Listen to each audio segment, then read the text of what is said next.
నమస్కారం LJ news కి స్వాగతం. హెడ్లైన్ చూద్దాం.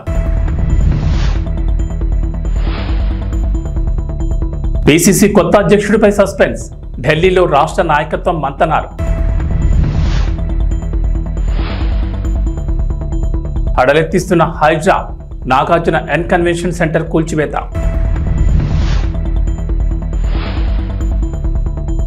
విశాఖపట్నంలో యూనిట్ మాల్ తొలి విడతగా కేంద్రం నిధుల విడుదల.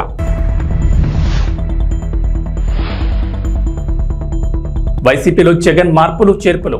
అనుబంధ విభాగాలకు అధ్యక్షులు, 15 విభాగాలకు నియామకాలు.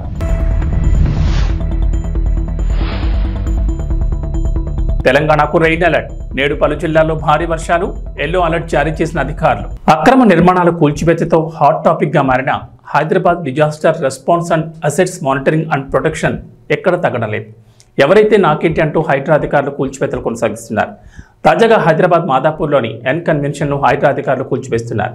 సినీ హీరో నాగార్జునకు చెందిన ఈ కన్వెన్షన్ను ఇవాళ ఉదయం భారీ బందోబస్తు మధ్య అధికారులు కూల్చివేతలు ప్రారంభించారు. నాగార్జునకు సంబంధించి ఎన్ కన్వెన్షన్ సెంటర్పై తాజాగా హైడ్రా అధికారులకు ఫిర్యాదు అందింది. తుమ్మకుంటలో చెరువును ఆక్రమించి నాగార్జున 3 ఎకరాల్లో ఎన్ కన్వెన్షన్ సెంటర్ నిర్మించారని పలువురు ఫిర్యాదు చేశారు. చెరువు ఎఫ్టీఎల్ పరిధిలో కన్వెన్షన్ నిర్మించారని గతంలోనూ ఫిర్యాదులందాయి. దీంతో రంగంలో దిగిన హైడ్రా అధికారులు సర్వే నిర్వహించి పక్కా ఆధారాలతో శనివారం తెల్లవారుజాము నుంచే కన్వెన్షన్ సెంటర్ కూల్చివేత ప్రారంభించారు. ఎన్ కన్వెన్షన్ లోపలికి వెళ్లే అన్ని దారులను అధికారులు మూసేశారు. మీడియాకు సైతం అనుమతి లేదని అన్ని దారుల్లోనూ బారికేడ్లు ఏర్పాటు చేశారు. కూల్చివేతలను చిత్రీకరించేందుకు అనుమతి లేదంటూ మీడియాపై కూడా ఆంక్షలు విధించారు. హైదరాబాద్ మెట్రో రోజుకు లక్షల సంఖ్యలో ప్రయాణికులను తమ గమ్యస్థానాలకు చేర్పిస్తోంది. దాదాపు 4 నుంచి 5 లక్షల మంది మెట్రో ట్రైన్లో ప్రయాణిస్తున్నారు. నగరం ఓ మూల నుంచి మరో మూలకు ఈజీగా చేరుకునేందుకు మెట్రోను ఆశ్రయిస్తున్నారు. తక్కువ ఖర్చుతో తక్కువ సమయంలో గమ్యస్థానాలకు చేరుకునేందుకు మెట్రో ఉపయోగపడుతోంది.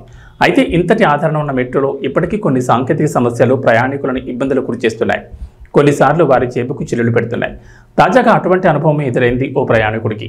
హాలిడే ఉన్న రోజుల్లో మెట్రోలో తక్కువ ఖర్చుతో అపరిమితంగా ప్రయాణించేందుకు హైదరాబాద్ మెట్రో అధికారులు సూపర్ సేవర్ కార్డును తీసుకొచ్చారు.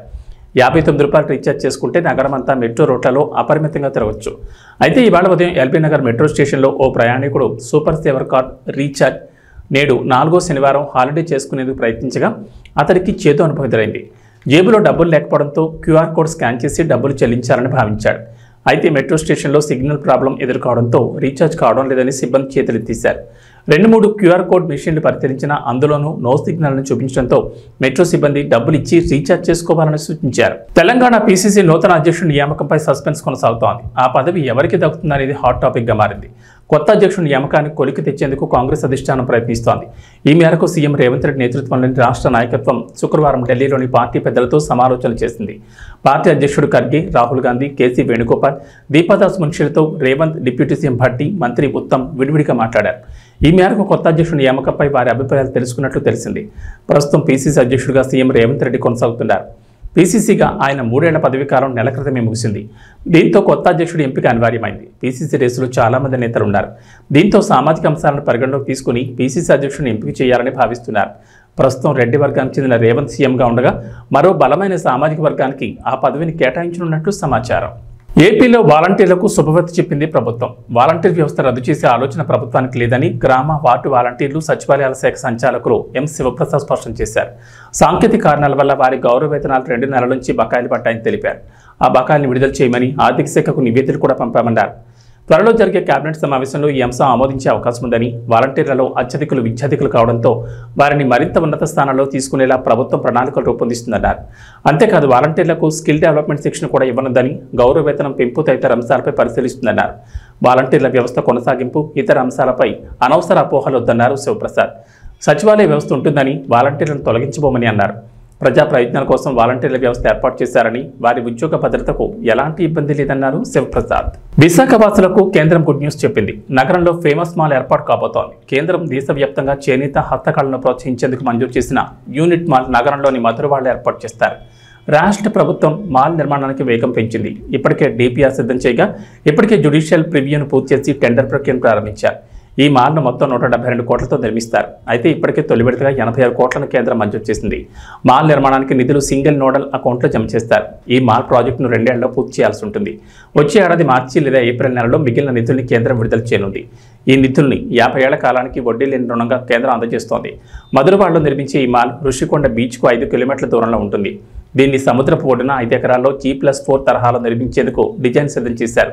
ఈ మాల్ను కొండ ఏటవాలు ప్రాంతంలో సముద్రాన్ని ఆనుకుని నిర్మించేలా ప్లాన్ చేశారు. వైఎస్ఆర్సీపీ అధినేత వైఎస్ జగన్మోహన్ రెడ్డి పార్టీలో ప్రక్షాళన మొదలుపెట్టారు. తాజాగా మరోసారి మార్పులు చేర్పులు చేశారు. పార్టీకి సంబంధించిన అనుబంధ విభాగాలకు రాష్ట్ర అధ్యక్షులను నియమించారు. వైఎస్ఆర్సీపీ రైతు, మహిళా, మైనార్టీ, న్యాయ, గ్రీవెన్స్ విభాగాల అధ్యక్షులను నియమించారు. ఈ పదవుల్లో ప్రస్తుతం ఉన్నవారినే కొనసాగిస్తున్నారు.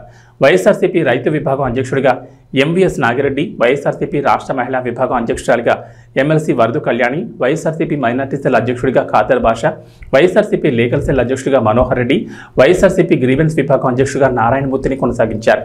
వైఎస్ఆర్సీపీ ట్రేడ్ యూనియన్ అధ్యక్షుడిగా పూనూరు గౌతమ్ రెడ్డికి మళ్లీ బాధ్యతలను అప్పగించారు వైఎస్ జగన్. ఇతర విభాగాలకు సంబంధించిన వివరాలు ఇలా ఉన్నాయి. వైఎస్ఆర్సీపీ ఎస్టీ సెల్ అధ్యక్షుడిగా ఎమ్మెల్యే విశ్వేశ్వరరాజు, వైఎస్ఆర్సీపీ పంచాయతీరాజ్ విభాగం అధ్యక్షుడిగా వెన్నపోస్ రవీంద్రారెడ్డి, వైఎస్ఆర్సీపీ మున్సిపల్ విభాగం అధ్యక్షుడిగా రేపాల శ్రీనివాస్, వైఎస్ఆర్సీపీ వాలంటీర్ విభాగం అధ్యక్షుడిగా నాగార్జున యాదవ్, వైఎస్ఆర్సీపీ ట్రేడ్ యూనియన్ అధ్యక్షుడిగా గౌతమ్ రెడ్డిని నియమించారు. మరి మధ్యాహ్నం 2:20 ఘటన జరిగితే 2 గంటల ప్రాంతంలో ఈ ఘటన జరిగితే ఈ ఘటనకు సంబంధించి జరిగిన వివరాలను ఒక్కసారి గమనిస్తే ఈ ఘటనలో ప్రభుత్వం స్పందించకూడదు అన్న తాపత్రయము ఎక్కువగా కనిపిస్తూ ఉంది. ప్రభుత్వం 17 మంది చనిపోతే ఈ ప్రభుత్వం మొట్టమొదటగా సాయంత్రం 4 గంటలకు హోంమంత్రి వచ్చి ప్రెస్ మీట్ను అడ్రస్ చేస్తూ తాను మాట్లాడినప్పుడు కూడా సహాయానికి సంబంధించి పర్యవేక్షించడానికి తాను అనకాపల్లికి వెళ్తున్నాను అన్న మాటలు వాళ్ళ నోట్లో నుంచి రాలేదు. మరో గంట తర్వాత అంటే సాయంత్రం 5 గంటల ఆ ప్రాంతంలో కార్మిక శాఖ మంత్రి ఎవరి పరిధిలోకి వస్తుందో, ఈ డైరెక్టర్ ఆఫ్ ఫ్యాక్టరీస్ అనేది ఎవరి పరిధిలోకి వస్తుందో, ఈ కార్మిక శాఖ మంత్రి కూడా ప్రెస్ మీట్ పెట్టి ఎంతమంది చనిపోయారో తెలియలేదు అన్నాడు. వివరాలు లేవు అని మాట్లాడతాడు. తాను కూడా హుటాహుటిన అక్కడికి వెళ్ళాలి అనే తాపత్రయం కూడా చూపించడు. ఘటన జరిగిన తర్వాత ఘటన స్థలానికి కలెక్టర్ ఎప్పుడు పోయాడు, అధికారులు ఎప్పుడు పోయారు, కమిషనర్ ఎప్పుడు పోయారు అన్నది ఒక్కసారి గమనిస్తే ఇంకా బాధ కలిగించే అంశాలు. అధికార పార్టీకి సంబంధించిన నాయకులు ఎప్పుడు పోయారు అని చూస్తే ఇంకా బాధ కలిగించే అంశాలు. కనీసం ఘటన జరిగితే కనీసం అంబులెన్స్ను కూడా కనీసం మొబిలైజ్ చేసి ఆ ప్రాంతానికి తీసుకుని రాని పరిస్థితి. బాధితులు ఎవరైతే ఉన్నారో వాళ్ళందరినీ కూడా కంపెనీకి సంబంధించిన బస్సుల్లో తీసుకొస్తా ఉన్నారు, హాస్పిటల్లోకి తీసుకొని పోయే పరిస్థితి. నేను ఒకసారి తేడా గమనించమని అడుగుతా ఉన్నా. ఇలాంటి ఘటనే ఒకసారి మా ప్రభుత్వ హయాంలో కూడా జరిగింది. ఎల్జీ పాలిమర్స్ అనే ఘటన జరిగింది. కోవిడ్ మహమ్మారి ఉన్న సమయం అది. మేలో జరిగింది. మే 2020 ప్రాంతంలో జరిగింది. ఒకవైపున కోవిడ్ మహమ్మారి ఉన్నప్పటికీ కూడా ప్రభుత్వం ఎలా పలికింది, ఎలా స్పందించింది అని ఒక్కసారి కంపారిజన్ చేయాలి. ఆ ఘటన తెల్లవారుజామున రాత్రి 3:40 తెల్లవారుజామున 3:40కి ఆ ఘటన జరిగితే తెల్లవారుజామున 3:40కి ఆ ఘటన జరిగింది. పట్టపగలు కాదు. జరిగితే 5 గంటలకల్లా కలెక్టర్ స్పాట్లోకి వెళ్ళాడు, కమిషనర్ స్పాట్లోకి వెళ్ళాడు. అంబులెన్స్ని అప్పటికే ముమ్మరంగా మోహరించేసాయి. గవర్నమెంట్ అంబులెన్స్ అన్నీ కూడా తీసుకొచ్చాయి. ప్రతి బాధితునికి కూడా తోడుగా ఉండే కార్యక్రమం జరిగింది. 6 గంటలకల్లా వైఎస్ఆర్ కాంగ్రెస్ పార్టీకి సంబంధించిన సీనియర్ నాయకులందరూ కూడా స్పాట్ మీదకి వెళ్ళారు, తోడుగా ఉండే కార్యక్రమం చేశారు. అదే రోజు 11 గంటలకల్లా, మధ్యాహ్నం కూడా కాదు, మధ్యాహ్నం కాకమునిపే 11 గంటలకల్లా ఏకంగా ముఖ్యమంత్రి అంటే నేనే ఏకంగా స్పాట్లోకి నేనే రావడం జరిగింది. స్పందించిన తీరు గమనించమని అడుగుతా ఉన్నా. వెంటనే 24 గంటల్లోనే ఏకంగా ₹1 కోటి కాంపన్సేషన్ ప్రకటించిన పరిస్థితులు గతంలో ఎప్పుడు జరగల. ఇట్లాంటి ఘటనలు జరిగినప్పుడు గవర్నమెంట్ ఎప్పుడూ కూడా రెస్పాన్సిబిలిటీ తీసుకొని గవర్నమెంట్ ఎప్పుడూ కూడా బాధితుల పట్ల సానుభూతితో ఎప్పుడూ వ్యవహరించలా. ఇంతగా వ్యవహరించిన పరిస్థితులు ఎప్పుడూ లేవు. మొట్టమొదటిసారిగా ₹1 కోటి కాంపన్సేషన్ ఇచ్చిన ఏకైక ప్రభుత్వం మొట్టమొదటిగా వైఎస్ఆర్సీపీ ప్రభుత్వమే, మన ప్రభుత్వమే, జగన్ ప్రభుత్వమే ఇచ్చిందని కూడా చెప్పడానికి కూడా సంతోషపడతా ఉన్నాను నేను. ఇక్కడ 24 గంటల్లోనే ఏకంగా ₹30 కోట్ల అక్కడికి ఇమీడియట్లీ పంపించి బాధితులకు తోడుగా నిలబడడం జరిగింది. ఎవరైతే దెబ్బలు తగిలాయో, ఎవరైతే ఉన్నారో వాళ్ళని వెంటనే హాస్పిటల్లోకి చేర్పించడం, 3 రోజులు హాస్పిటల్లో ఉంటే ₹10 లక్షల మేర కాంపన్సేషన్ ఇవ్వడం, హాస్పిటల్లోకి జరిగిన మైనర్ ఇంజురీస్కి కూడా వెంటనే ₹3 లక్షలు ఇవ్వడం, హాస్పిటల్లోకి ఎవరు వచ్చినా కూడా చిన్న గాయాలతో వచ్చిన వాళ్ళకు కూడా ₹25,000 మేరకు వాళ్ళకు కూడా కాంపన్సేషన్ ఇచ్చి పంపించడం, ఏకంగా గ్రామాలకు కూడా 15,000 మంది 15,000 మంది నివాసం ఉంటా ఉన్న చుట్టుపక్కల ఉన్న 5 గ్రామాలకు సంబంధించి ప్రతి ఒక్కరికి కూడా మళ్ళీ ₹10,000 కూడా ఇచ్చి కూడా తోడుగా నిలబడిన పరిస్థితులు ఆ రోజుల్లో వైఎస్ఆర్ కాంగ్రెస్ పార్టీ ప్రభుత్వ హయాంలో జరిగాయి. నేను ఇక్కడ ఎందుకు చెప్తా ఉన్నాను అంటే, మనిషి ఒక ప్రభుత్వం అధికారంలో ఉన్నప్పుడు స్పందించే తీరు ఎలా ఉంటుంది అన్నది చాలా ఇంపార్టెంట్. ఈ ఘటనలో చంద్రబాబు నాయుడు గారు ఇక్కడికి వచ్చినప్పుడు ఆయన ప్రెస్ మీట్ చూసి ఆశ్చర్యపోయా. జగన్ హయాంలో జరిగాయి ఘటనలు అని చెప్పి చెప్తాడు, కానీ నేరాన్ని ఇక్కడ నుంచి డైవర్ట్ చేసే కార్యక్రమం చేస్తాడు. కానీ ఆశ్చర్యం ఏమిటంటే, చంద్రబాబు నాయుడు ఇంతకుముందు 2014 నుంచి 19 ఆయన ముఖ్యమంత్రిగా ఉన్నప్పుడు ఆయన హయాంలో జరగలేదా? ఈ ఘటనలు ఇటువంటివన్నీ ఎవరి హయాంలో అయినా కూడా జరుగుతాయి. ఆంధ్రప్రదేశ్ అసెంబ్లీ ఎన్నికల వేళ రాజుకున్న అల్లు వర్సెస్ మెగా వివాదం ఇప్పటికీ తారాస్థాయికి చేరుకుంది. అంతేకాకుండా ఇప్పటివరకు సోషల్ మీడియాలకే పరిమితమైన ఈ టీజింగ్ ఇప్పుడు మీడియా వరకు చేరింది. మెగాస్టార్ చిరంజీవి పుట్టినరోజు సందర్భంగా ఇందిరా సినిమాను రిలీజ్ చేసిన సంగతి తెలిసిందే. అయితే ఇందిరా మాటేమో కానీ థియేటర్లలో బన్నీని మాత్రం దారుణంగా టీచ్ చేశారు మెగా ఫ్యాన్స్. చిరుకి శివాజీ వెన్నుపోటు పొడిచే సీన్ వచ్చినప్పుడు బన్నీ అంటూ నినాదాలు చేశారు.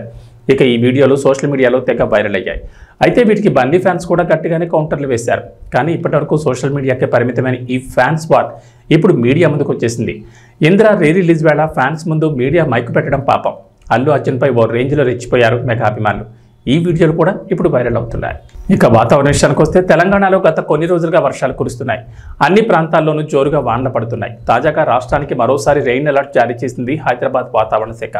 నేడు రాష్ట్రంలో విస్తారంగా వర్షాలు కురుస్తాయని చెప్పింది. పలు జిల్లాల్లో భారీ వర్షాలకు ఛాన్స్ ఉందని వెల్లడించింది. ఉత్తర పశ్చిమ బెంగాల్, ఈశాన్య, జార్ఖండ్ ప్రాంతాల్లో అల్పపీడనం ఏర్పడిందని అన్నారు. దీనికి అనుబంధంగా ఆవర్తనం సగటు సముద్రానికి 7.6 కిలోమీటర్ల ఎత్తులో కేంద్రీకృతమైందని చెప్పారు. అల్పపీడన ప్రభావంతో తెలంగాణ వ్యాప్తంగా వర్షాలు కురుస్తాయన్నారు.